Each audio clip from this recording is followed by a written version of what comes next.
01. L'univers des fourmis 1. Introduction. Les fourmis ne font pas partie des animaux les plus rapides, les plus forts ou même les plus grands. Si l'on nous dit de suivre les traces de la fourmi dans nos travaux quotidiens, alors il est juste de dire que le dur labeur n'est pas une question de vitesse ou de taille, mais de diligence. La force des fourmis ne peut pas porter autant que l'éléphant ou l'aigle. Nous répétons donc que la diligence n'est pas une question de volume de travail effectué par unité de temps, mais d'engagement dans le travail. La preuve du travail n'est pas nécessairement la taille de celui qui l'accomplit, mais la matérialisation évidente du travail accompli.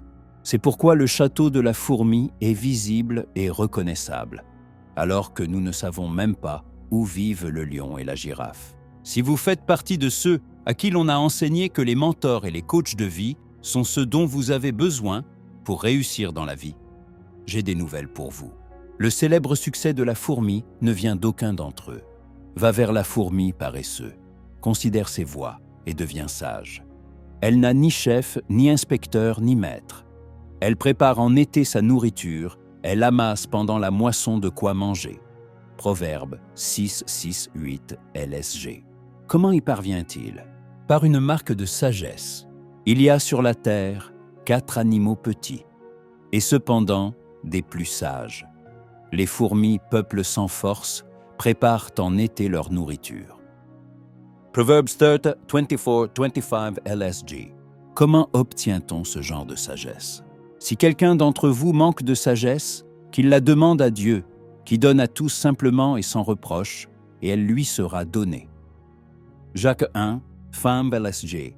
Les coachs de formation et de vie ne sont pas inutiles, mais ils ne sont pas du même ordre que ceux qu'emploient les fourmis.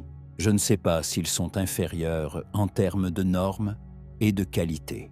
C'est ce que nous déciderons au cours de cette méditation. À l'université des fourmis, nous serons confrontés au principe que seul Dieu peut enseigner. Dans sa sagesse, Dieu a choisi d'enseigner par des moyens auxquels nous n'aurions pas pensé. Mais Dieu a choisi les choses folles du monde pour confondre les sages. Dieu a choisi les choses faibles du monde pour confondre les fortes. Et Dieu a choisi les choses viles du monde et celles qu'on méprise, celles qui ne sont point, pour réduire à néant celles qui sont, afin que nulle chair ne se glorifie devant Dieu. 1 Corinthiens 1, 27, 29 LSG. Ce que vous allez lire dans ces méditations est ce type de sagesse divine que les fourmis utilisent.